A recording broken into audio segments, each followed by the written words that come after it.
দর্শক, আমন্ত্রণ জানাচ্ছি জনতন্ত্র গণতন্ত্রে। আপনারা যারা সারাদিনের রাজনৈতিক সংবাদ এবং সমসাময়িক বিষয়াবলী পর্যবেক্ষণ করেন, তারা নিশ্চয়ই লক্ষ্য করেছেন যে বিরোধী দল নিয়ে বেশ আলোচনা আবার জমজমাট। কে বিরোধী দল? সরকার দল তার শরিকদের বলছেন বিরোধী দলের ভূমিকা পালন করতে। ঐক্যফ্রন্ট এবং বিএনপি এখনো শপথ গ্রহণ করেননি, তারা কি ধরনের বিরোধী দলের ভূমিকা পালন করবেন এখন অনিশ্চিত। আর সরকারি দলের পক্ষ থেকেও বিরোধী দল নিয়ে বিভিন্ন রকম চিন্তাভাবনা লক্ষ্য করা যাচ্ছেন, তাদের মধ্যে ঐক্য আছে না অনৈক্য আছে, সবকিছু নিয়ে আজকের প্রসঙ্গ বিরোধী দল। আলোচনার জন্য আমাদের সঙ্গে অতিথি হিসাবে আছেন অ্যাডভোকেট আফজাল হোসেন, তথ্য ও গবেষণা সম্পাদক বাংলাদেশ আওয়ামী লীগ, আছেন হাবিবুর রহমান হাবিব, বিএনপি চেয়ারপারসনের উপদেষ্টা, এবং যারা নূর আহমেদ বকুল, পলিট ব্যুরোর সদস্য, বাংলাদেশের ওয়ার্কার্স পার্টি। আপনাদের সবাইকে স্বাগত জানাচ্ছি। নূর ভাই, বকুল ভাই, আপনাকে দিয়েই শুরু করি, যেহেতু আফজাল ভাই সরকারি দলের লোক, হাবিব ভাইরা এখনো শপথই নেননি, এখনো যেতে চাচ্ছেন না। যে আপনাদের যাদের সঙ্গে জোটবদ্ধ ছিলেন, এরকম আমরা কথা গণমাধ্যমে দেখছি যে আপনাদেরকে বিরোধী দলে যেতে বলা, যে এটা কেমন হলো বিষয়টা, মানে কিভাবে একই প্রতীকে নিয়ে। আর যারা বিরোধী দল হবেন তার তো একটা দাপ্তরিক গেজেট তো আমরা পেয়েছি যে প্রধান বিরোধী দল কারা হবেন, একটু যদি বিষয়টা খোলাসা করা যেত। আচ্ছা, ধন্যবাদ নিউজ 24-কে, এবং আজকে যারা এখানে উপস্থিত আছেন, আমাদের সেই 90-এর ছাত্র আন্দোলনের বন্ধু হাবিবুর রহমান হাবিব, সেই সময়কার সহযোদ্ধা আফজাল, এবং আমার দর্শকবৃন্দ। আলোচনাটা খুবই মানে সবার কাছেই একটা অত্যন্ত উৎসাহব্যঞ্জক আলোচনায় আমি বলবো। বিষয় দিয়েছে যে প্রসঙ্গ বিরোধী দল, যেভাবে আপনি দেখেন প্রসঙ্গ বিরোধী দল। তো একটা নির্বাচন হয়ে গেছে, আমরা যেটা সাধারণত যেভাবে বুঝি যে নির্বাচনের পরে যেটা সংখ্যাগরিষ্ঠ দল হয় তারা সরকার গঠন করেন, এবং তার থেকে কম যারা হন তাদের মধ্যে যদি বড় ধরনের গ্যাপ থাকে তাদের মধ্যে থেকেই তাদের সেকেন্ড পার্টিটি আমরা বিরোধী দল হিসেবে যেটা সচরাচর আমরা জেনে থাকি বা বুঝে থাকি। তো এ পর্যন্ত যেটুকু অবস্থা আমরা দেখছি তাতে ইতিমধ্যেই সরকারি দল শপথ নিয়েছেন, বিরোধী দল তার দলপ্রধান শপথ বাক্য পাঠ করেছেন, এমনকি উপকে হবেন সেটাও হয়ে গেছে। তার মানে আমরা বলতে পারি যে থিওরিটিক্যালি, বাস্তবতায় যাই বলি না কেন, আমাদের এই কাজটি সম্পন্ন হয়েছে, এবং তার একটি নতুন সরকারের এবং নতুন সময়ের নির্বাচনের মধ্যে দিয়ে যাত্রা শুরু হয়েছে।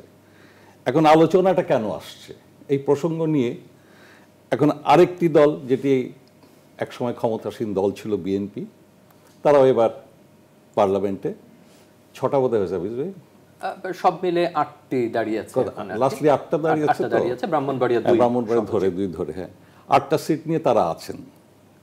তারপরে আছে হচ্ছে, এখন কথা উঠেছে রাজনীতির মাঠে আরেকটা, সেটা হচ্ছে যে যারা এতদিন 14 দলের শরিক হিসেবে ছিলেন তাদেরকে অফিসিয়ালি বলা না হলেও বিভিন্ন আলোচনার মধ্যে দিয়ে বলা যেতে পারে যে এই আলোচনাটা এসছে যে তারা বিরোধী দল হন। এখন এইখানেই মূল কথাটা, যে তারা বিরোধী দল হবেন, বিশেষ করে 14 দলীয় জোট। এই জোটের তো একটা নিজস্ব কর্মপন্থা আছে, কর্মপদ্ধতি আছে, তাদের একটা নির্দিষ্ট ইডিওলজি নিয়ে তারা কাজ করেছেন দীর্ঘ 15 বছর, এবং সেক্ষেত্রে সেই জোটের আলোচনা কিন্তু এখনো পর্যন্ত হয়নি যে তারা কি হবে, কি করবে নতুন প্রেক্ষিতে। আজকে নিরঙ্কুশ একটি সরকার যখন গঠিত হয়েই গেছে, সেই প্রেক্ষিতে যে পার্সপেক্টিভে এই আন্দোলন সংগ্রামের মধ্যে দিয়ে 14 দল ছিল, সেই ঘটনা, বিশেষ করে মৌলবাদ সাম্প্রদায়িক শক্তির বিরুদ্ধে লড়াই, বিএনপি জামাতের বিরুদ্ধে ষড়যন্ত্র, তার বিরুদ্ধে লড়াই, এবং তারপর প্রেক্ষিতে এসে যে নির্বাচনটি হলো, সেই নির্বাচনে পার্লামেন্টে জামাত আজকে নেই, একটা সিটও তারা জয়লাভ করেনি। তো এরকম বাস্তবতাতে কি করা উচিত?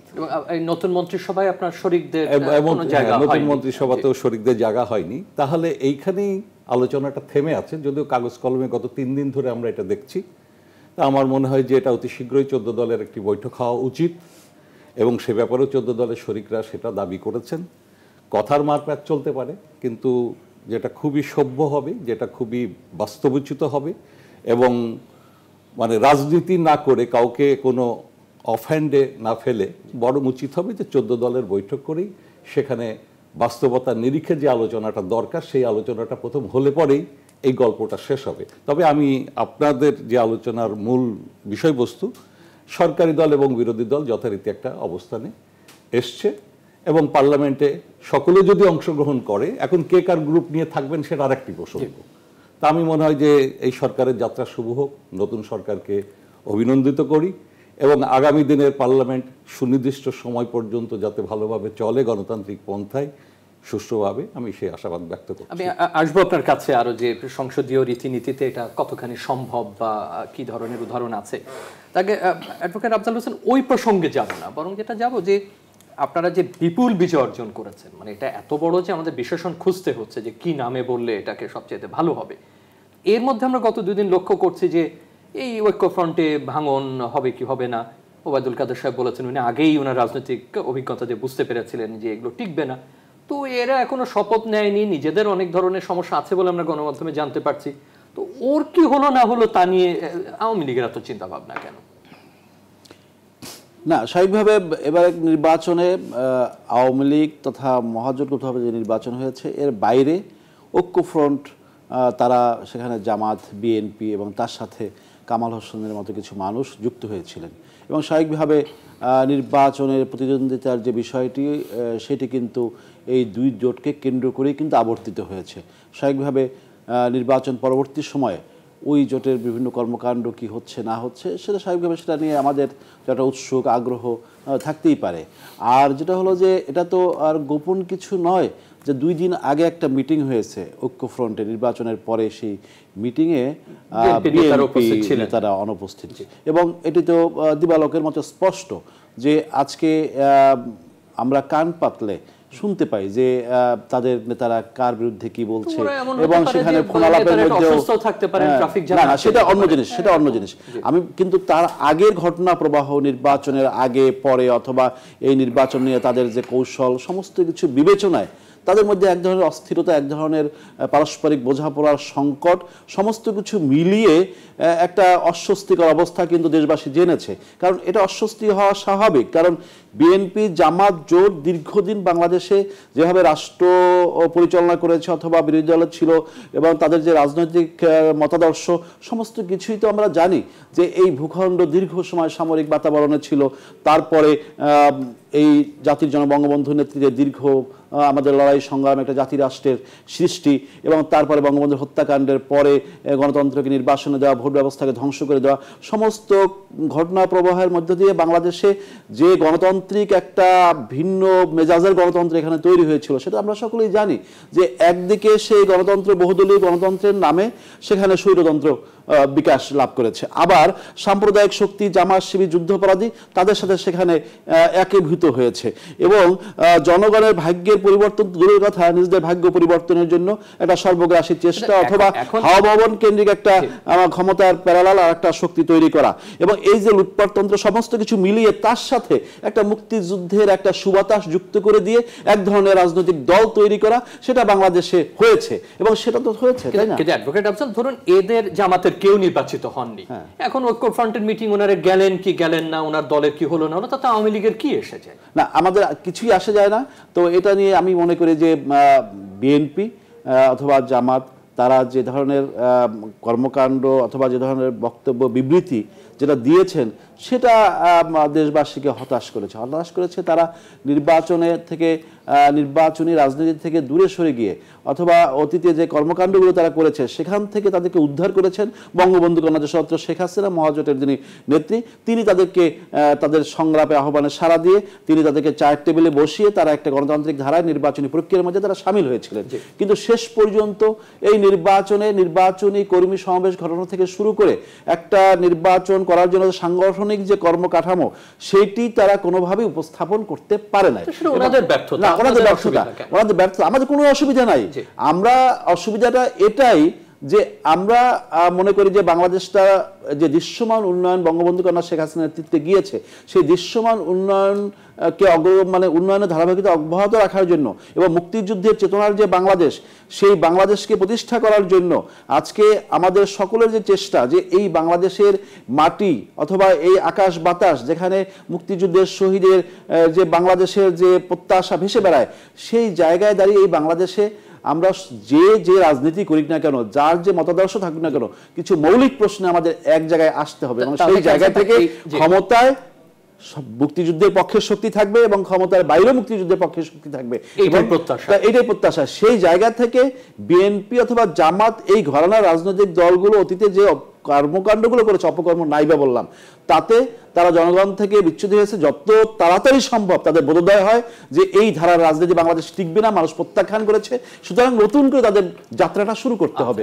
এবং আমি মনে করি সেইটা যত তাড়াতাড়ি তাদের মধ্যে চিন্তার উদ্রেক ঘটবে, আমি দেশবাসীর জন্য তত তাড়াতাড়ি। ভালো উত্তর হাবিব ভাই পাওয়া গেল, যেটা অ্যাডভোকেট আফজাল দিলেন, যে আপনারা বিরোধী দলে সেটা পার্লামেন্টে থাকেন আর বাইরে থাকেন, আপনাদের যাতে মঙ্গল হয়, আপনাদের সঙ্গে কোনো অপশক্তি যুক্ত নয়, এই জন্য আওয়ামী লীগ একটা পুরনো দল হিসাবে, সরকারি দল হিসাবে আপনাদেরকে নিয়ে চিন্তা ভাবনা করছেন। এখন আপনাদের অবস্থানটা কি, বা এই যে সমস্ত কথাগুলো আমরা শুনছি যে ঐক্যফ্রন্টের মিটিং অনুপস্থিত, দলের নেতৃত্ব নিয়েও আমরা বিভিন্ন সময় কিছু সংবাদ প্রতিবেদন দেখছি, যদি আপনার দিক থেকে বলতেন। আপনাকে ধন্যবাদ। আপনার মাধ্যমে নিউজ 24 দর্শক শ্রোতা দেশে দেশের বাইরে যারা দেখছেন তাদেরকে আমার সশ্রদ্ধ সালাম এবং শুভেচ্ছা। মহান আল্লাহ তাআলার কাছে আবারও কৃতজ্ঞতা প্রকাশ করবো, যতদিন মিডিয়াতে আসবো ততদিনই, কিন্তু আল্লাহ নিজাতে আমাকে যদি রক্ষা না করতেন আজকে মিডিয়াতে আমি আসতে পারতাম না। তো আপনি প্রথমে যে কথাটি বলেছেন এই কথাটাকে আমি ঘোর আপত্তির সঙ্গে বলতে চাই। বিপুল বিজয়ের মধ্যে দিয়ে আওয়ামী লীগ সরকার গঠন করে নাই। মানুষের ভোটাধিকার কেড়ে নিয়ে, মানে সব বিশেষণে দিতে পারেন, রাতের বেলায় ভোটটা প্রশাসনের মাধ্যমে চুরি করে নিয়েছে, জনগণ দেখতে পারেনি অন্ধকারে। দিনের বেলায় ডাকাতি করেছে, কেড়ে নিয়েছে। তারপরে আপনার সকালবেলা ভোট কেন্দ্রে ঢুকতে দেয় নাই, তারপরে এজেন্ট বের করে দিয়েছে। তারপরে যে ভোট পেয়েছে সেই ভোটগুলো গোনার সময়ও সেখানে দেখা যায় বাদ দিয়ে কোনো জায়গায় 0 ভোট, কোনো 5 ভোট 10 ভোট দিয়ে তারা জোর করে ক্ষমতা দখল করেছে। করতে পারে, এরশাদ করেছিল, এরশাদ 82 সালে ক্ষমতা দখল করেছিল। 86 সালে আওয়ামী লীগের 48 ঘন্টা রেডিও টেলিফোনে নির্বাচনের ফলাফল ঘোষণা বন্ধ করে দিয়ে এরশাদ সাহেব তো আওয়ামী লীগকে হারিয়ে দিয়েছিল। 88 সালে তো এরশাদ সাহেব ক্ষমতায় গিয়েছিল, যায়নি? ক্ষমতায় যাওয়া এক জিনিস, আর জনগণের ভোট নিয়ে ক্ষমতায় আসা আরেক জিনিস। ক্ষমতা একটা যাওয়া আর একটা আসা। আওয়ামী লীগ ক্ষমতায় গেছে, আওয়ামী লীগ ক্ষমতায় আসে নাই। এবং 2014 সালেও তারা ক্ষমতায় আসে নাই, ক্ষমতায় গিয়েছিল বিনা ভোটে। এবার তার চেয়ে জঘন্য যে কাজটি করেছে, যে কথাটা বলা হচ্ছে পোস্টার দেখে নাই, অফিস দেখে নাই, এজেন্ট দেখে নাই, আমি বলি এই বাংলাদেশে যত লোক মিডিয়াতে আসবে সবাইকে শ্রদ্ধা রেখে আমি বলতে চাই, আমি যে বাস্তবতার আলোকে কথা বলবো এই বাস্তবতার আলোকে কেউ কথা বলতে পারবেন না।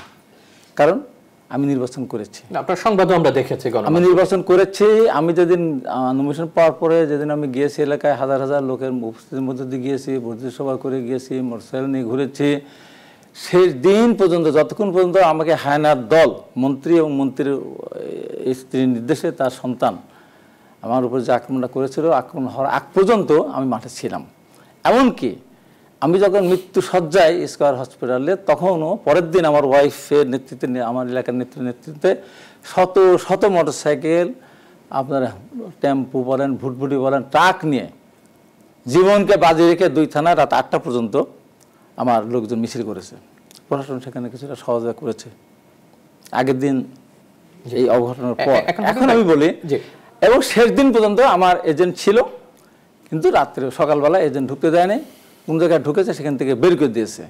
এবং আমি একদম চ্যালেঞ্জ দিয়ে বলতে চাই, আবারও বলছি, চ্যালেঞ্জ দিয়ে বলতে চাই, প্রধান নির্বাচন কমিশনার সহ বাংলাদেশের যত জ্ঞানী বুদ্ধিজীবী প্রশাসন যেই আসুক না কেন, আমার সামনে এসে যদি প্রমাণ করতে পারেন যে আমার এলাকার নির্বাচন সুষ্ঠু হয়েছে, আমি অন্য 298 মেনে নেব, কিন্তু প্রমাণ করতে পারবেন না। 2-3টা বিষয়। একটা হলো যে আপনার প্রতি ব্যক্তিগত যেটা ঘটেছে, আমরা গভীরভাবে দুঃখ বোধ করছি। অনুষ্ঠানেও আপনি আমাদের সঙ্গে একসঙ্গে যোগ দিয়েছেন, এটা কারোর ক্ষেত্রে ঘটা উচিত না। সেই ছবি আমরা গণমাধ্যমে দেখেছি। এবং দেখেন সেই মামলা কিন্তু মামলা নেওয়ার সময় মন্ত্রী ছিলেন, আমি মামলা নেই। অভিযোগ সেটারও আমি হাবিবুর রানা হাবিব খুব ক্ষুদ্র মানুষ। আমি 69 মিছিল করার ছেলে, 70 আওয়ামী লীগের নির্বাচন করার ছেলে, মুক্তিযুদ্ধে অংশগ্রহণ করার ছেলে, প্রতিটি আন্দোলন সংগ্রামে, ছাত্র আন্দোলনে গুরুত্বপূর্ণ ভূমিকা রেখেছি। আমার উপরে হামলা হলো মন্ত্রীর ছেলে বলে তার নামে মামলা নিল না। হাবিব ভাই, অনেকগুলো প্রসঙ্গ যেগুলো তুলেছেন, যেগুলো নিরসনের জন্য হয়তো নির্বাচন কমিশনের একটা প্রক্রিয়া আছে, নিশ্চয়ই আপনারা সেদিকে যাবেন, এবং আপনি অন্য যে অভিযোগগুলো তুললেন তারও একটা প্রক্রিয়া আছে। এখন আমাদের প্রশ্ন, এই যে প্রসঙ্গ বিরোধী দলে, এখন আপনার দল কি করবে? এইবার আমি বলি, বা আপনি কি করবেন? এটা বলে এবার নির্বাচিত হয়েছেন এখন তামাশা বানান কি তয়কার ময়কার তালবের সহায়কার না দন্তের সহায়কার বানান আমরা তালুপস্যা দিয়েই লিখি আর কি। এখন নতুন যদি এটা একটা তামাশা। একসাথে আমি নৌকা আমার কেন ইলেকশন করলাম, আমি বিরোধী দল কেন যাব? তাহলে বিএনপি কোথায় থাকবে? হ্যাঁ, বিএনপির কথা বাদ দেন, আমি নৌকা মার্কা নিয়ে আমি ইলেকশন করলাম, আমি তো সরকারে থাকবো, সরকার না থাকলে সরকার এমপি থাকবো। সেটা তো বকুল ভাই আপনারা কোথায়? এই যে তামাশা, আমরা তো এই নির্বাচনটা যে হয় নাই, ভোট যে হয়নি, সেটা তো আমরা ভোটটা তো স্বীকারই করি না। তাহলে আমাদের থাকার না, আমরা জনগণের অধিকার আদায়ের জন্য আমরা রাজপথে থাকবো এবং যতদিন পর্যন্ত, এবং এটা আমরা বিএনপি রাজপথের বিরোধী দল হয়ে থাকবে। বিএনপি রাজপথে তো বিরোধী দল। আমি আপনাকে বলি যে আপনি কেউ ভাবতে পারেন আমি অনেকগুলি আসনে শূন্য ভোট পেয়েছি, যেখানে এখনো উপজেলা চেয়ারম্যান আমাদের জোটের কোনো আসনে কোনো সেন্টারে শূন্য ভোট পেতে পারি। একটা নুনে এক জায়গায় পেলাম 17-30 ভোট, আর অন্য সেন্টারে 9 ভোট করে। এই যে তামাশা, এই তামাশার নির্বাচন আজকে ধরেন আওয়ামী লীগ জোর করে ক্ষমতা আছে, চিরদিন তো আওয়ামী লীগ ক্ষমতা থাকবে না, সেদিন কিন্তু এর বিচার হয় বাংলাদেশে। এই প্রশাসনকে আমার সবচেয়ে কষ্ট লাগছে, কিন্তু আমার কান্না আসে, এই প্রশাসনকে যেভাবে নির্লজ্জভাবে তাদেরকে এই ভোট রাত্রিবেলা ভোট মারতে বাধ্য করলো। এটা চ্যালেঞ্জ দিব, আমার ধরে নিয়ে যাক, ইন্টারোগেশন করুক, জেলখানে নিয়ে যাক, মেরে ফেলুক, তাও আমি বলবো রাতের বেলা যে প্রশাসনের লোকজনকে, presiding officer, assistant presiding officer, police অফিসারকে দিয়ে সিল মারালো, তাদেরকে বোবা কান্না শুনেছেন? তাদের ছেলে মেয়েদের কাছে অনেকে হাউমাউ করে কেঁদে দিয়েছে যে মা বাবা আমরা কি করলাম, আমাদেরকে দিয়ে পিস্তল ধরে আসলে ভোট পাঠালো। এবং আমি চ্যালেঞ্জ দিয়ে বলছি, আপনি দেখেন যে বই মুড়ি আছে তো 30% 40% ভোট মারছে। আমাদের অনুষ্ঠানের একটা না ঠিক আছে, আমার যত যাই বিরোধী দল বলেন যাই বলেন না কেন, যেখানে ভোটই হয় না সে মূল আলোচনা আসতে হবে। যতদিন আমি আসবো ততদিন আলোচনা এইটা যে মুড়িবইতে আপনি দেখেন চ্যালেঞ্জ দিয়ে বলে যাচ্ছে, মুড়িবইতে ভোটাররা কোনো 1, 2, 3, 4, 5টা সিরিয়াল যে আসে নাই, প্রত্যেকটা মুড়িবইতে আমাদের ভোট যেখানে কাটা হয়েছে 1, 2, 3, 4 এই করে ভোটার লিস্ট দেখে দেখে কাটা হয়েছে। এবং এক রাত্রে বাংলাদেশ সমস্ত মানুষ অশিক্ষিত মূর্খ হয়ে গেছে, তাদের টিপসই দেওয়া হয়েছে, একই মানুষের টিপস আছে। আমি চ্যালেঞ্জ দিয়ে বলছি, আমি 208 ভোটে আমার এলাকায় যদি প্রমাণ করতে পারে সিজে, আমাকে যে কোনো শাস্তি, এমনকি আমার এই কথা বলার কারণে আমাকে মৃত্যুদণ্ড দেয়, আমি খুশিতে আমি আসামে অবশ্যই বলবেন। এই নির্বাচন নিয়ে আমি একবারই বলবো, বিরোধী দল বলেন যাই বলেন, এটা কোনো নির্বাচনই হয় নাই, অতএব সেখানে বিরোধী দল কে না। আর আপনি যে কথা ওই কথার সাথে আপনাকে আমি ধন্যবাদ দিতে চাই যে আমাদের ঐক্যফ্রন্ট থাকলে কি থাকলে না, মির্জা ফখরুল আলমগীর দলের সেক্রেটারি থাকবে, এটা দিতে সরকারের জেনারেল সেক্রেটারি উদ্বেগ হওয়ার কোনো কারণ না। ওনারা যে ভোটটা চুরি করছেন সেই প্রমাণ যদি ভবিষ্যতে আসে, সেদিন লজ্জায় মুখ লুকাতে হবে। এবং আমি অনুরোধ করব, আগামীকাল এই যে তামাশার আর একটা বিজয় উৎসব পালন করতেছে, আমি এইটুকু অনুরোধ করব, মানুষকে আর কষ্ট দেন, আমি আসবো, ভোটারদেরকে আর কষ্ট দেন না, লজ্জা দেন না, আর অপমান করেন না। আপনি বলবেন হাবিব ভাই, আপনার কাছে আবার আসবো। বকুল ভাই, যে জায়গাটাতে ওনার কাছ থেকে যেটুকু যদি মূল কথা বের করা যায়, এরকম ওনার অভাব অভিযোগ ব্যক্তিগত, সেটা নাগরিক হিসাবে উনি প্রকাশ করেছেন, যেটা হলো যে ওনার বক্তব্যে উনি এটাকে গ্রহণ করেননি, ওনার দলও এটাকে গ্রহণ করেনি। অতএব স্ট্যাটাস অর্থে কি হবে বিএনপির সেটা তো বলা কঠিন, তবে মাঠে তো যে কোনো বিরোধী দল থাকতেই পারে। এখন 90-এর আন্দোলনের সময় এরশাদ বিরোধী আন্দোলনে আওয়ামী লীগও মাঠে ছিল, বিএনপিও মাঠে ছিল, তারা কেউ কিন্তু সংসদে ছিল না, কিন্তু দুটোই আপনি নিজেও সেই সময়কার মানুষ, গুরুত্বপূর্ণ ভূমিকা পালন করেছিল। তো এখন বিরোধী দল যদি তারা না যায়, কি করবেন না করবেন তাদের ব্যাপার, কি ধরনের ভূমিকা তারা রাখতে পারেন বলে? না, এটা তো আমার পরামর্শ দেওয়ার কিছু নেই। একটা পলিটিক্সকে কেন্দ্র করে তারা আবর্তিত হচ্ছেন এবং তাদের দলকে সেই তারা কখন তাদের স্ট্র্যাটেজি ঠিক করবেন, কখন তাদের ট্যাকটিক্স ঠিক করবেন। একটু শুধু একটা বিঘ্ন ঘটাচ্ছে, যেটা আফজাল ভাই বলছেন এরকম, যে তাদেরকে নিয়ে এই কারণে উদ্বেগ যে তারা চান একটা পরিশীলিত ভালো রাজনৈতিক দল হিসাবে তারা থাকুক, সেটা একটু স্মরণ করিয়ে দিলাম আর কি। যেটা মানে আমাদের কথা হলো যে প্রেক্ষিতটা একটু বিবেচনায় নিলে নিশ্চয়ই আজকে 15 বছরের আগের বিএনপি আর 15 বছরের পরের বিএনপি একই রকম থাকতে পারে না, হয় এগোবে না হয় পিছবে, একেবারে স্ট্যাটিক হয়ে থাকে সময় তা হতে দেয় না। তো সেদিক থেকে বিএনপি তার বাস্তবতা দিয়ে, তার অবস্থান দিয়ে, জনগণের অবস্থান দিয়ে তারা চেষ্টা করবে তাদের পজিশন ঠিক করতে। তারা জনগণ যেটা চাইবে সেটাই তো তারা করতে চাইবে। এখন কথা হলো তারা বিরোধী দল হবেন কি হবেন না, সংসদে যাবেন কি যাবেন না, লেট দেম ডিসাইড। আমার কথা হলো তারা সেটা বিবেচনায় নেবেন, সময় আসছে, এখন সময় শেষ হয়ে যায়নি। কারণ যদি আমি বলি একটা সমস্যা এখানে আছে, মানে আমি সবসময় বলি, এটা হাবিব ভাইদের যাদের সঙ্গেই কথা হয়েছে না কেন, বিএনপি একটা মেন্টাল একটা মানে পোষণ করে সবসময়ের জন্যই, সেটা হলো ভোট মানে ক্ষমতাটা পেতেই হবে। আমি সবসময় বলি যে এভাবে না ভেবে বরং পার্টিসিপেটরিতে গিয়ে ফাইটটা করেন। যেমন ধরেন আজকে আমি ধরে নিয়ে বলছি, যদি পার্লামেন্টে আজকে তাদের জেনারেল সেক্রেটারি জিতেছেন, মেম্বার হয়েছেন, তার নেতৃত্বে যে আজকে 7-8 জন আছেন, তারা যদি একটা গ্রুপ হয়ে পার্লামেন্টে ফাইটটা করেন এবং তাদের যে পার্টিটা আছে সেই পার্টির যে হিউজ শক্তি আছে, তারা সেটাকে নিয়ে পার্লামেন্টের ভেতর এবং বাইরের লড়াই যেটাকে বলে, সেই পার্লামেন্টের ভেতর বাইরের লড়াইটা যদি সংগঠিত করেন, তাহলে ডেমোক্রেসি একজনই হতে পারে। পৃথিবীর ইতিহাসে এসব ঘটনা আছে বহু জায়গাতে, এবং ভারতে আছে, আমাদের এখানে 2-4 জন নিয়ে, বাংলাদেশের কাহিনীও আছে অল্প সংখ্যক মেম্বার নিয়ে, কিন্তু ঘুরে দাঁড়ানো যায়। এখন সেটা তারা করবেন কিনা সেটা তাদের ব্যাপার। আর আপনার দলে যে প্রসঙ্গ আমরা তখন একটু বলছিলাম যে সেই আলোচনা একটু শুধু যদি প্রশ্নটা এরকম রাখে যে আমাদের সংসদীয় চর্চার যে রীতি আছে পশ্চিমে বা আমাদের দক্ষিণ এশিয়া, দক্ষিণ পূর্ব এশিয়ায়, তাতে যে প্রস্তাব সরকার দিচ্ছেন সেই ধরনের কি অনুশীলন কোনোভাবে লক্ষ্য করেন বা করার কোনো সুযোগ দেখেন?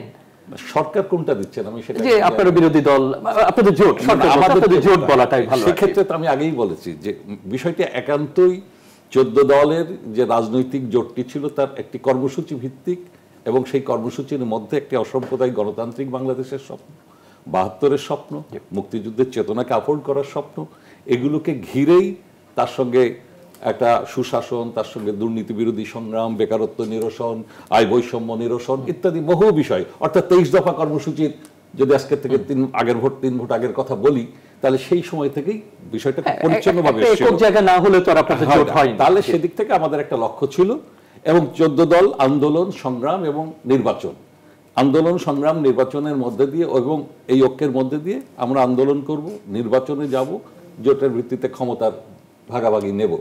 এখন কথা হচ্ছে এটা নিয়ে বেশ কিছু মানে আমি বলবো যে ভালো না লাগা কথা আর কি, সেটা হলো যেমন বলা হয়েছে যে আমরা তো কোনো শর্ত করে জোট করিনি। নিশ্চয়ই আমরা কোনো শর্ত করে জোট করিনি, কিন্তু জোট আমরা কিন্তু গণমাধ্যমে দেখেছিলাম যখন মন্ত্রিত্ব পাইনি তখন কেউ কেউ এরকম বলেছেন যে আলোচনাও তো হয়নি আমাদের সঙ্গে, এটা যে দিতেই হবে এরকম কোনো আলোচনা হয়নি। তো এই কথাগুলো হচ্ছে একটা পলিটিক্যালি একটা পজিশনে কাউকে একটু ঠেসে দূরে ঠেলে দেওয়ার মতো একটা কাজ। এটা আমার কথা হলো যে ওটা তো পার্টি আওয়ামী লীগের জেনারেল সেক্রেটারি যেভাবে উত্থাপন করছেন সেটা তার দায়িত্ব না। দায়িত্বটা ছিল এখানে এই যে সেটা হচ্ছে যে আজকে 14 দলের ভেতরেই পলিসিটা ডিসাইড হবে, 14 দলের মিটিংয়েই সেটা ডিসাইড হবে যে আসলে এবার এই ঘটনার প্রেক্ষিতে আমরা এই জিনিসটা বুঝছি, এইখানে এখন আমাদের শরীকদের বাস্তবতা হচ্ছে এই যে আমরা দিতে পারতো কিছু তো আপনারা কি আপনারা আভ্যন্তরীণ ভাবে বসেছেন কিংবা আপনাদের আমরা তো বলেছি যে আমরা যখনই আন্দোলনটা শুরু করেছি নির্বাচন, সংগ্রাম এবং তার ভিত্তিতে ফলাফলের ভিত্তিতে ক্ষমতায় যাওয়া, সেখানে সবাই অংশীদারিত্বের একটা থাকবে, কারণ একটা কর্মসূচির ভিত্তিতে যেহেতু আমরা আছি। এখন যেহেতু কর্মসূচির ভিত্তিতে, এখন কর্মসূচির নিরঙ্কুশ সংখ্যাগরিষ্ঠের মধ্যে দিয়ে যদি আওয়ামী লীগ আজকে সেই পার্টি হিসাবে মনে করে এনাফ, আর অন্য সঙ্গীদের এই মুহূর্তে দরকার নেই, বরং সঙ্গীদেরকে বিরোধী জায়গায় পাঠিয়ে দিলে লাভ বেশি হবে, তো সেটাও তো আলোচনার বিষয়। একটু আফজাল ভাইয়ের কাছে যদি আসি, আফজাল ভাই এই ব্যাপারে আপনারা আলোচনা বা চিন্তা ভাবনা, মানে এখন আপনাদের জোটে থেকে যদি বিরোধী দলের ভূমিকা রাখতে হয়, নির্বাচন হয়ে গেল, আমরা সারা বাংলাদেশের আওয়ামী লীগের নেতাকর্মীরা, 14 দলের নেতাকর্মীরা, মহাজোটের নেতাকর্মীরা সকলে নির্বাচনী কাজে ব্যস্ত ছিলেন, কর্মীরা ছিল। কালকে বড় সমাবেশ আছে, আগামীকালকে আমাদের মহাসমাবেশ এবং এটা বিজয় সমাবেশ, এবং এই সমাবেশের মাধ্যমে আমরা জাতির জনক বঙ্গবন্ধু কন্যা শেখ হাসিনা জাতির উদ্দেশ্যে দিক নির্দেশনামূলক বক্তব্য রাখবেন। সারা বাংলাদেশের নেতাকর্মী উৎসুক হয়ে আসছেন সেই বঙ্গবন্ধু কন্যার আগামী দিনের তার বক্তব্য শোনার জন্য। দেশবাসীকে অভিনন্দন জানিয়ে, স্বাগত জানিয়ে তিনি জাতির উদ্দেশ্যে কীভাবে কথা বলবেন, তার রাষ্ট্রনায়কোচিত অতীতের কর্মকাণ্ডের ধারাবাহিকতা কীভাবে অক্ষুণ্ণ রাখবেন, এই বিষয়গুলো নিয়ে আমরা একটু উদ্বেলিত। আমরা একটু নতুন করে বঙ্গবন্ধু কন্যা নেত্রীকে স্বাগত জানানোর জন্য আগামীকালকে সরার উদ্যানে আমরা সেখানে যাব। তবে বিএনপি, এই যে বিএনপির কথা আমি একটু পরে আসি, আমরা এই যে টক শোতে বসি, আমাদেরও কিন্তু মানে এই যে আপনারা যারা এই অনুষ্ঠানের আয়োজন করেন প্রত্যেক দিনই কিন্তু আপনাদের একটা শিরোনামের প্রয়োজন হয়, এবং সেই শিরোনামটি কোনো না কোনো জায়গা থেকে আপনারা মানে গণমাধ্যম থেকে দেখেন অথবা যৌক্তিকভাবেই সেটি আপনারা উপস্থাপন করেন। এত ঘটনা প্রবাহ কিন্তু প্রতিদিনই তৈরি হয় না, এবং এর জন্য হয়তো আমাদের অপেক্ষা করতে হয়, করতে হয়, কিন্তু আপনাদের কিন্তু প্রতিদিনই একটা নতুন মানে ঘটনা প্রবাহ দরকার, এবং সেই কারণে আলোচনাগুলো ডাল বিস্তার করে, এবং কেউ হয়তো বক্তৃতায় একটা কথা কেউ বলেছেন, তখন ওটাকে নিয়ে ব্যাখ্যা বিশ্লেষণ করে আমরা সেটাকে রাবারের মতো টেনে অনেক দূরে নিয়ে যাই। সে কথা ভাবছিলাম। কিন্তু বিএনপি একটা নির্বাচনে আসছে এবং নির্বাচনে করতে গিয়ে সেই নির্বাচনের পরে যে ঘটনা প্রবাহ নিয়ে বিএনপি এখন তারা এটা গ্রহণই করছে না, এটা গ্রহণ করছে না, অথবা তাদের বক্তব্য, এই বক্তব্য তারা দিতে থাকবেন এবং আগামী নির্বাচন 5 বছরের নির্বাচন মানে পর্যন্ত একই কথা তারা বলতে থাকবেন, হাবিব ভাই বলবেন। কিন্তু ঘটনাগুলো বাংলাদেশে এইরকমই হয়। তবে বিএনপি এই যে একটা নির্বাচনী মিশনে যে আসা, তার আগে কিন্তু নির্বাচনী মিশনে তারা ছিল না, তারা ছিল একটা হত্যা মিশনে। কারণ এই কথাটি আমি একটু শক্ত লাগতে পারে, কারণ বঙ্গবন্ধু কন্যা দেশরত্ন শেখ হাসিনাকে 21শে আগস্টে এই পৃথিবীর মাটি থেকে সরিয়ে দিয়ে তারা দেখিয়ে দিতে চেয়েছিল যে রাজনৈতিক প্রতিপক্ষকে সে 75-এর মতো কিভাবে হত্যা করে এই বাংলাদেশের মাটিতে আবার একটা সাম্প্রদায়িক অপশক্তির বিষ বাষ্প এখানে ছড়ানো যায়, এখানে পাকিস্তানি ভাবধারা একটা রাষ্ট্র পরিচালনা করা যায় এবং আমাদের বাংলাদেশের মানুষের প্রত্যাশা অনুযায়ী উন্নয়ন অগ্রগতির ধারাবাহিকতাকে সমূলে ধ্বংস করে দেওয়া যায় এবং মুক্তিযুদ্ধের চেতনা বাংলাদেশকে ধ্বংস করে এখানে একটি সাম্প্রদায়িক ধারার বাংলাদেশকে প্রতিষ্ঠা করা যায়। এইরকম একটা মিশনে বিএনপি দীর্ঘদিন ছিল এবং সেইটি তারা রিহার্সাল দিয়েছে।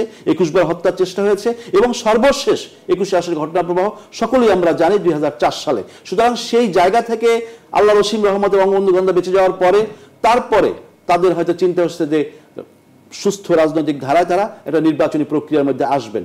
কিন্তু 2014 সালের যে 5ই জানুয়ারির যে নির্বাচন, সেই নির্বাচনে তাদের আরেকটা রিহার্সাল হয়ে গিয়েছে যে তারা সেখানেও ব্যর্থ হয়েছে, যে মানুষ হত্যা করে, খুন করে, অগ্নিপাত করে, কিন্তু তারা দীর্ঘদিন 13, 14, 15 এই 3টা বছর তারা কি না করেছে বাংলাদেশে, সুতরাং সেটা তারা ব্যর্থ হয়েছে। জনগণ কর্তৃক প্রত্যাখ্যাত হয়ে তারা একটা সুস্থ রাজনৈতিক ধারা আউটওয়ার্ডলি দেখানোর চেষ্টা করছে, তারা নির্বাচনে এসে। কিন্তু শেষ দিন পর্যন্ত তাদের আচরণ সমস্ত কিছুর মধ্যে তারা প্রমাণ করতে পারে না তারা একটা রাজনৈতিক শক্তি হিসাবে জনগণের সকল অধিকার বাস্তবায়নের জন্য যে কাজটি করা, সেই জনগণের দায়িত্ব তারা তো নিচ্ছে, প্রতিনিয়ত বলে যাচ্ছে জনগণের সকল ইজারাদারি তারা নিচ্ছে। কিন্তু জনগণ কি বাংলাদেশের মুক্তিযুদ্ধের পক্ষে জনগণ কি সকলেই আজকে দুর্নীতিবাজ যারা দেশ থেকে পালিয়ে বেড়াচ্ছে তাদের পক্ষে আছে? আমাদের পক্ষে কেউ নেই। সুতরাং বাংলাদেশের মানুষ আজকে ঐক্যবদ্ধভাবে আজকে সমস্ত শ্রেণী পেশার মানুষ তার নিজের বাঁচার জন্য, দেশকে বাঁচানোর জন্য আজকে আমাদেরকে ভোট দিয়েছে, রায় দিয়েছে, আজকে মানে আমরা রাষ্ট্র পরিচালনা আসছি। সুতরাং আমরা দেশটাকে আবার সেই যে মুক্তিযুদ্ধের চেতনা বাংলাদেশকে প্রতিষ্ঠা করার জন্য আমরা এগিয়ে যাব, আমরা কাজটা করব। বঙ্গবন্ধু কন্যা শেখ হাসিনাকে সহযোগিতা করার জন্য আমরা সকলকে আহ্বান জানাই এবং আমি মনে করি যে বাংলাদেশটাকে সেই জায়গায়, বাংলাদেশের যে কয়েকটি জায়গা থেকে বাংলাদেশ রক্ষা পেয়েছে, সেটা হলো যে ক্ষমতা থেকে যুদ্ধ অপরাধী সাম্প্রদায়িক গোষ্ঠী বিতাড়িত হয়েছে এবং জঙ্গিবাদের অবসান হয়েছে এবং অবসান করার জন্য সরকার 0 টলারেন্স নিয়েছে এবং বাংলাদেশে অসাংবিধানিক পন্থায় ক্ষমতায় যাওয়ার যেটা সর্বগ্রাসী সবসময় চেষ্টা, সেই অসাংবিধানিক পন্থায় গত 10 বছরে ক্ষমতায় যাওয়ার জন্য চেষ্টাটা মানে এই 14 দলীয় সরকার অথবা মহাজোট সরকার অবদমন করতে পেরেছে এবং ভবিষ্যতে বাংলাদেশে এইরকম অসাংবিধানিক পন্থায় ক্ষমতা যাওয়ার পথটি বন্ধ হয়ে যাবে। আরেকটা জিনিস হলো উন্নয়নের ধারাবাহিকতা অক্ষুণ্ণ রাখার জন্য মানুষ এগিয়ে যাচ্ছে। সুতরাং সেই জায়গাগুলো থেকে বাংলাদেশের অর্জন তো অনেক এবং সেই অর্জনকে ধারণ করে আমরা এগিয়ে যাব। সুতরাং নির্বাচনের বিষয় নিয়ে এই যে সালতামি বিভিন্ন রকমের কথাবার্তা, এটা থাকবে। বিএনপি তাদের মনের কষ্ট থেকে, অভিমান থেকে এই কথাগুলো বলতে থাকবে এবং এটাও বিএনপি আমি মনে করি যে তারা আমাদেরকে বলছে আমরা তামাশা দেখাচ্ছি, আগামীকালকে বঙ্গবন্ধু কন্যা দেশরত্ন শেখ হাসিনা বক্তৃতা করবে, এটাও তাদের কাছে তামাশা। আপনারা মনে করি যে এই তামাশা এইরকম কথা না বলে আপনারা নিজেদেরকে নিজেদের জাতির কাছে একটা তামাশার পাত্র হিসেবে আর পরিচালিত করবেন না অথবা নিজেদেরকে উপস্থাপন করবেন না। বিএনপি বাস্তবতা হলো বিএনপি এখন একটা তামাশা রাজনৈতিক দল হিসেবে।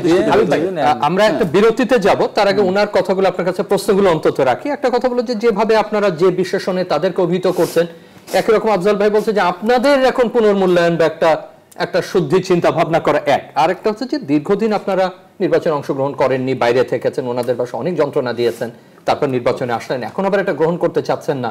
এবং দলের প্রসঙ্গে উনি যেটা বললেন যে বাংলাদেশের সে আপনি বিরোধী দলে থাকেন, সংসদে যেখানে থাকেন, যে প্রত্যাশা আপনার দলকে নিয়ে জাতির বা আওয়ামী লীগও যেভাবে চিন্তা ভাবনা করে, সবকিছু মিলে তার বক্তব্য এইভাবে আসে যে আপনারা কিন্তু প্রত্যাশা মাফিক দায়িত্ব পালন করছেন কিনা সেই উত্তরেরও একটা প্রয়োজন পড়ে। তো আমরা একটা ছোট বিরতি নিই, বিরতির পর আবার ফিরছি। সুপ্রিয় দর্শক, অনুষ্ঠানের এই পর্যায়ে একটা ছোট বিরতি নিচ্ছি, আমাদের সঙ্গেই থাকুন।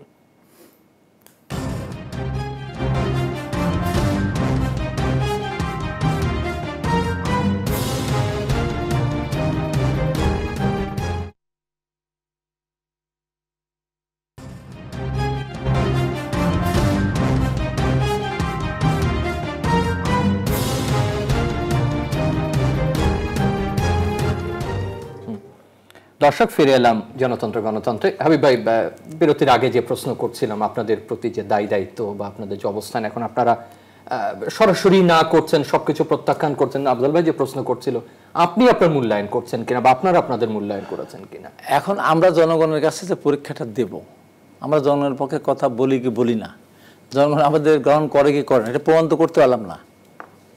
ভোট তো হলো না, ভোট হলে তো প্রমাণ হতো। আমরা খারাপ ছিলাম, আপনাদের তো মাঠেই দেখা যায়নি। মাঠে থাকবে কি করে? মাঠে থাকতে কি দিয়েছে নাকি? আমরা বাংলাদেশে, আমি এই টক শোতে আপনার এখানে বলেছি যে যদি দলীয় সরকার নির্বাচন হয়, আপনার মঙ্গল গ্রহ থেকে যদি সিসি নিয়ে এসে দেওয়া যায় আর যদি ওই জাতিসংঘ থেকে সেনাবাহিনী দেওয়া যায়, তাতে কিছুই হবে না। আমি দেখলাম তো, আমি সব অপশনে বললাম না, আমি সেনাবাহিনীকে ফোন করেছি, র্যাবকে ফোন করেছি, বিজেপি ফোন করেছি, প্রশাসনকে ফোন করেছি, এসপিডি সবাইকে ফোন করেছি। তিন বাহিনী সরাসরি তারা বলে যে আমাদের তো করার কিছু নেই। আস্থা রেখেই তো গিয়েছিলেন। আস্থা রেখে, কিন্তু তাদের কি করলো? তাদের তো পরে ধরেন এসপির অধীনে নিয়ে নিল, প্রশাসন অধীনে নিয়ে নিল। আমি বিজেপি ফোন করেছি, আর্মিকে ফোন করে বলছে আমাদের তো ওসি সাহেব না পাঠালে আমরা যেতে পারবো না, আর ভোট কেন্দ্রে ঢুকতে পারি না, যেতে পারি না। ওনার তো করার কিছু না, হাত পা বাঁধাতো। এবং আমি যে কথাটা বলেছি, আমাদের দায়িত্ব আমরা পালন করলাম কি করলাম না, এবং আমাদের যে সুনামিতে আমরা ভেসে গেছি, আমি আমার নিজের আমি বলতে পারি এই কারণে আমি অনেকগুলো সেন্টার শূন্য ভোট পেয়েছি, আর এক সেন্টার 3100 ভোটও পেয়েছি, 1730 ভোট এক জায়গায়, আর 9 ভোট পেলাম। তো এই যে অবস্থাটা, এবং মুস্তাফিজ বাবুল আমাদের সঙ্গে 90 আন্দোলনে ছিল, 3,86,000 ভোটের এখানে 4,000 ভোট। মানে সরকার যে কাজটি করেছে, মানে এটা করতে পারতো কি, আগের দিন 30-40% ভোট কেটে নিত, পরের দিন ওপেন করে দিত, আর মারধর না করে তাহলে ভোটটা হতো কি 1,50,000 বা 2 লাখ 1.5 লাখ এরকম হতো। আপনি আবার একটা গাণিতিক ফর্মুলা, না এটা করলে পরে তখন এটা আজকার কারণ এটা বাংলাদেশের, এটা তো আপনার ইতে যাবে, তো গিনিস বুকে যাবে, তো যে এক জায়গায় ভোট 4 লাখ, সেখানে ভোট 1000। এখন হাবিব ভাই যদি বাস্তবতায় ফিরে আসি, বাস্তবতা এই অভিযোগের সরকার গঠিত হয়ে গেছে, সংসদের আমি কি বললাম, এরশাদ ক্ষমতা 82 সাল থেকে 46 সাল পর্যন্ত ছিল না, তারপর সরকার গঠন করে 48 ঘন্টা বন্ধ রেখে মিলে 8 বছর লেগে গেছে, 9 বছর লাগছে। এখানে 9 বছর লাগতে পারে, 18 বছর লাগতে পারে, তাতে তো কোনো আসে না। কিন্তু বাংলাদেশে কিন্তু এটা, এই যে ইতিহাস যেটা হয়েছে, কলঙ্কিত যেটা হলো, এই কলঙ্ক কিন্তু মুছবে না এখন। কোনোদিনও বুঝবেন না। আপনারা বলছেন অবশ্যই আপনারা পুনর্নির্বাচনের দাবিতে সংলাপ করবেন। আমি কালকে যে ওই যে আওয়ামী লীগ যে সমাবেশ করতেছে, আমি মূলত প্রশাসনকে এই ধন্যবাদটা দিই। টোটালি প্রশাসন করেছে, প্রশাসন সবকিছু করে দিয়েছে। তারপরেও আমি প্রশাসনের পক্ষে কথা বলবো, এই কারণে বলবো, এই প্রশাসন তার নিজের চাকরি যদি করার সুযোগ থাকতো, এসপি, ডিসি, ওসি, টিএনও তাদের যদি অপশন থাকতো যে আমরা এখান থেকে চাকরি ছেড়ে দিয়ে গেলে একটা চাকরি পাবো, এখান থেকে আমি চাকরি ছেড়ে দিয়ে গেলে আমি মুক্তি পাবো, এখান থেকে চাকরি চলে গেলে বউ ছেলে মেয়ে ছেলেদের লেখাপড়া বন্ধ হবে না, আমার মনে হয় যে অন্তত 60% এই অফিসারের চাকরি ছেড়ে দিত। তো এই অনৈতিক কাজ তারা নিজের ইচ্ছা করে নাই, উপর থেকে নির্দেশ মোতাবেক তারা পেয়েছে। আমি আবারও বললাম, নির্দেশ মোতাবেক পেয়েছে। এবং বললাম তো, যে ভোট যদি না কেটে থাকতো আমি কি বলতে পারতাম, বস্তা গুনুক না কেন, খুলে দেখুক না কেন। অন্যরা তো বলছে, এবং আমি যে কথা বলি না, বলার সুযোগ তারা বলেছে, আমি উত্তরটা দিইনি, সেটা না, আমি আমার কাছে আসতে পারবেন না, সময় পাবেন না আপনি। আমি আপনার প্রশ্নের উত্তর দিই, উনি যে কথা বলেছেন আমরা কি বলতে পারবো না, বলতে পারবো। আমি ওনাকে একটা সহযোগিতা করি। বকুল ভাই যে কথাটা বলেছেন যে একটা জোট গঠন করবে না, জোটবদ্ধভাবে আন্দোলন, জোটগতভাবে নির্বাচন, জোটগতভাবে সরকার গঠন, বাস্তবতা। একটা ছেলে এবং মেয়ের বিয়ে হলে ঘর সংসার হবে, বাচ্চা কাচ্চা হবে, এটাই স্বাভাবিক। এখন যদি বিয়ে শাদী করার পরে বাচ্চা কাচ্চা হবে না, একটা থাকতে পারে না, তো ওনারা একসাথে নির্বাচন করবে, এখন বলতে ওনারা বাইরে যায়, ওইটা তো ওনাদের আলাদা হিসাব না, এই হিসাব বলতেছি। আর যেটা বললো আমার ভাই ছোট ভাই আফজাল, যেটা বললো আফজাল বলছে, হ্যাঁ, এই কথাটার সাথে আমি একমত।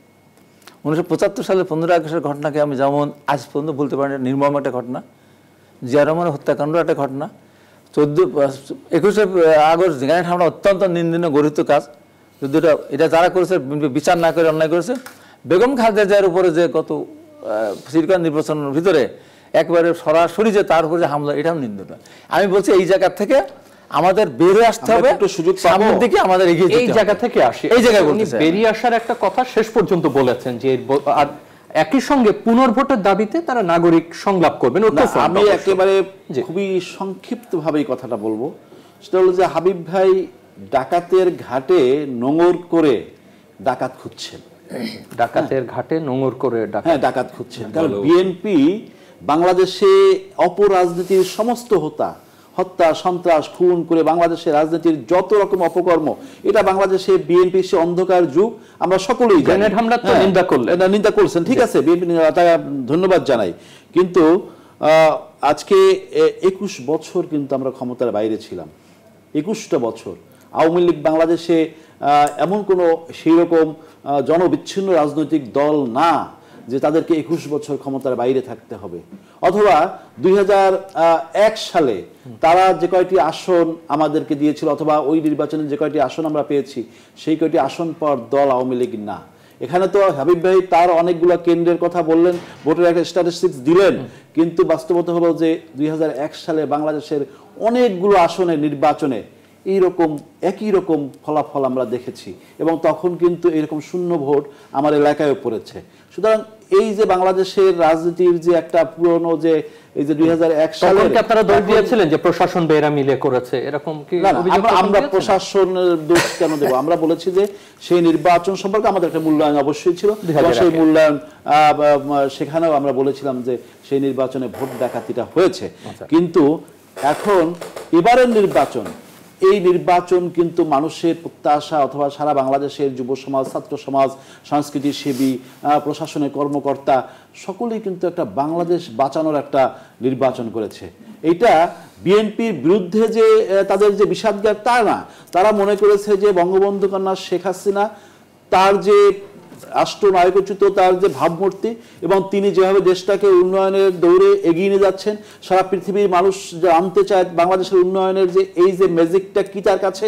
সুতরাং সেই রকম নেত্রীর প্যারালাল আরেকটা নেত্রী যিনি বাংলাদেশে প্রধানমন্ত্রী হতে পারেন, এইরকম ভাবনা মানুষের কোনো মানুষের বিবেচনায় ছিল না। সুতরাং একটা দলের সংসদীয় গণতন্ত্রে যখন কোন মানুষটি প্রধানমন্ত্রী হবেন, শপথ পড়াবেন, সংসদের নেতা হবেন, সেইটা যখন অপরিষ্কার থাকে, তখন কিন্তু সেই দলটি নির্বাচনে ফলাফলটা কিন্তু এরকমই হয়, যেটা যেমনটি ভারতেও আমাদের প্রধানমন্ত্রী বলেছেন, ভারতের নির্বাচনেও কিন্তু এরকম ফলাফল হয়েছে।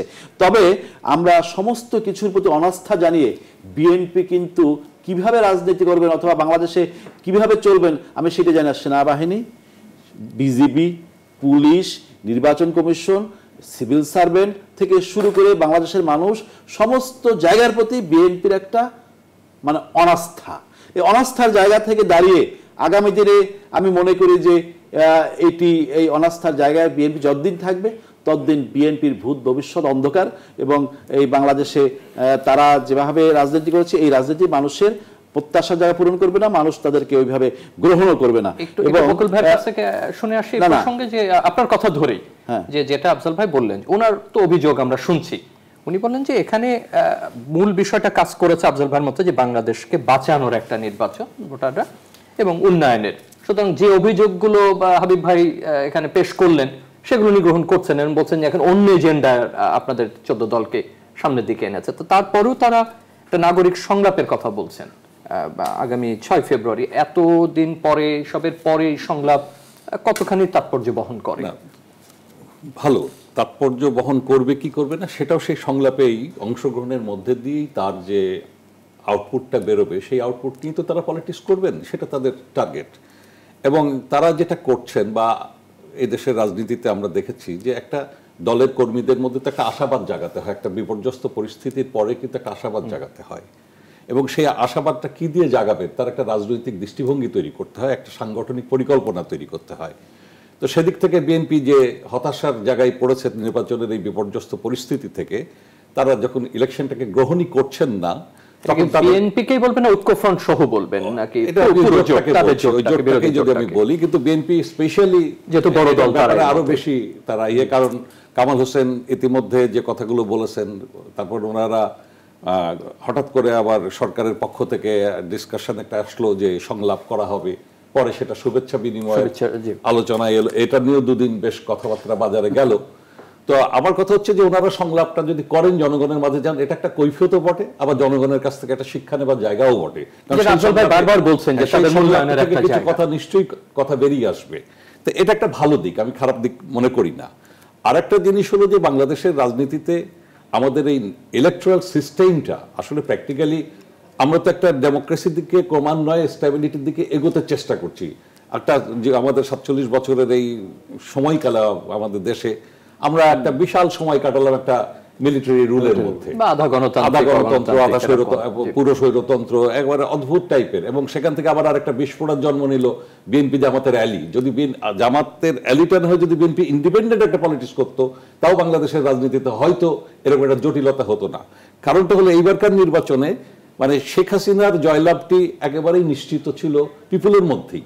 এখন ভোট কে কত সিট পাবেন সেই সিটের বিবেচনা নিয়ে তর্ক আজকে হাবিব ভাবিরা করছেন, কিন্তু একটা ভোট তো হয়ে গেছে, ভোটের ফলাফল তো হয়ে গেছে। এখন সেখান থেকে দাঁড়িয়ে আমার কাছে যেটা, আমি তাদেরকে সাজেশন দেব না, আমার কথা হলো বাংলাদেশের রাজনীতিতে যে ভলিউম অফ ইকোনমি আজকে ইনভেস্ট করা হচ্ছে বা হয়েছে, যেটুকু ডেভেলপমেন্ট হয়েছে, আজকে ডেভেলপমেন্টের সঙ্গে যদি ডেমোক্রেসিকে নিয়ে যেতে হয়, তাহলে সেই ডেভেলপমেন্টের সঙ্গে ডেমোক্রেসিতে নিতে গেলে এই রোলটা কিন্তু অ্যাজ এ হোল সবাইকে নিতে হবে। আপনি কিন্তু 60 দশকের অভ্যুত্থানের রাজনীতি যদি করতে চান, তাহলে নির্বাচনের ভিতর দিয়ে অভ্যুত্থান 70 সালে হচ্ছে, নির্বাচনের ভিতর দিয়ে অভ্যুত্থান 86 সালের নির্বাচনে 88-তে ফেল করলো, 90 সালে এসে অভ্যুত্থান হয়ে গেল। তাহলে সেই নির্বাচনের মধ্যে দিয়ে অভ্যুত্থান থাকলে তার কন্টেন্টটা সেটা কিন্তু গুড়গুড় একটা শব্দ করে আর কি, সেটা পিপুলের মধ্যে সেটা থাকে। সবশেষে সময় উপযোগিতার কথা কিন্তু এত বড় একটা, আমি ধরে নিলাম হাবিবের কথাটাই আমি ধরে নিলাম যে হাবিব ভাই আমার কাছে আসবেন না, আমি একটু এক সেকেন্ড, না আমার কাছে আসবেন না, একেবারে না আমার কাছে তো হয় না, আমি লাইনে বলে শেষ করতে হবে, সময় তো শেষ হয়ে গেল।